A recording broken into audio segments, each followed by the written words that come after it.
Speaking Part 3. Studying abroad. What are the advantages of studying abroad?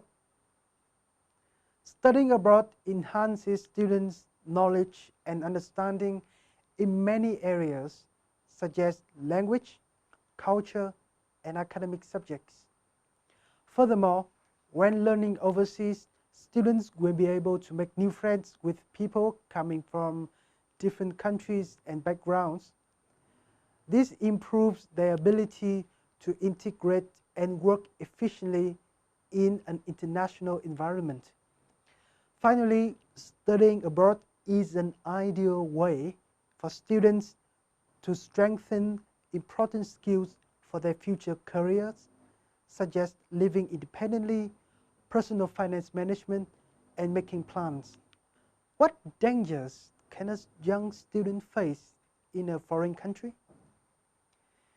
If a student decides to study in a developed country, in developed countries such as the UK, the US, or Australia, financial difficulty may be a problem because of the high cost of living and tuition fees.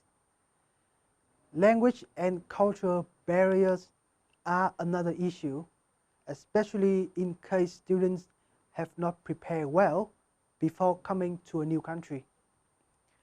Moreover, if a student is not able to live independently, he may be in deep trouble and feel homesick, which negatively affects his academic study.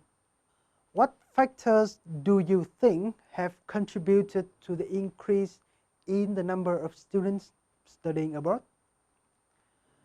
The first factor is the rising incomes of households and families in developing countries. China, with its massive economic growth, is a good example, as it is the biggest origin of international students in the world. The second factor is the lack of world-leading educational institutions in third world countries, where education may not be the top priority of governments.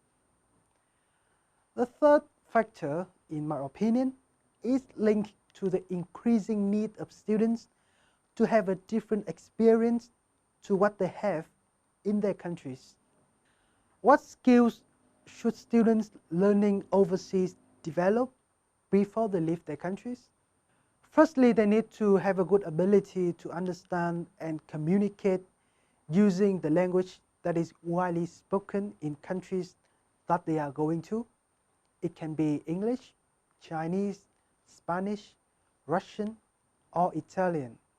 Secondly, they should be able to live independently, which means a life without daily care from their parents. More importantly, students studying abroad should develop other soft skills such as time management, decision making, controlling personal finances, and understanding of sex education. Education. How important do you think education is? I strongly believe in the critical importance of education.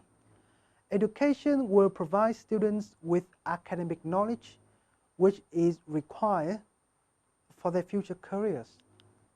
In addition to this, education will help students make new friends and be more sociable. Schools and teachers can also equip students with important skills such as critical thinking, teamwork, and problem solving that are highly needed for their life as an adult. How well do you think schools prepare young people for working life? Schools play the role of a bridge that connects young people's childhood and their career pathways. For me, schools, including teachers, certainly prepare young people for working life by improving them academically. However, schools need to do more to better prepare the youth when they enter very competitive labor markets.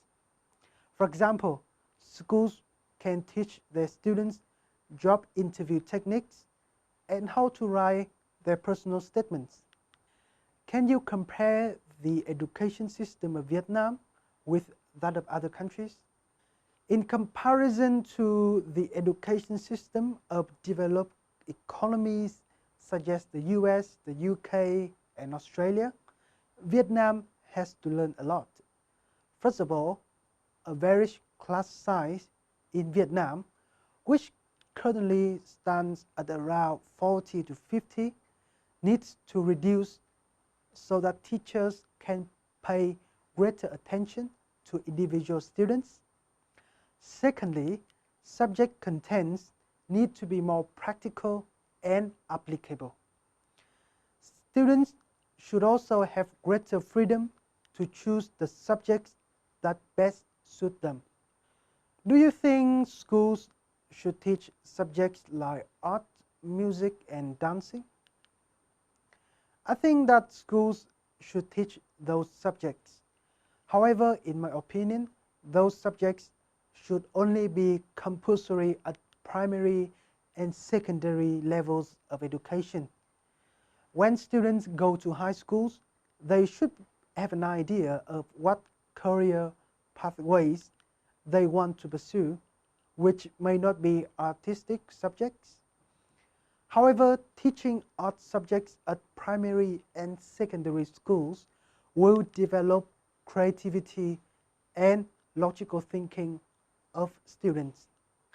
Do you think technology will one day replace teachers in the classroom? I believe that technology will appear more frequently in schools of all levels of education. The reason is because technology can make lessons and teaching materials more creative, fun, and interactive. Technology also allows students to avoid writing a lot by their hands. However, I do not agree that technology will one day completely replace teachers. Instead, I think teachers will use technology and its superior features to better teach students. Bài học hôm nay cũng như chương 4 IELTS Speaking xin được kết thúc tại đây. Hẹn gặp lại các bạn ở chương tiếp theo về IELTS Reading.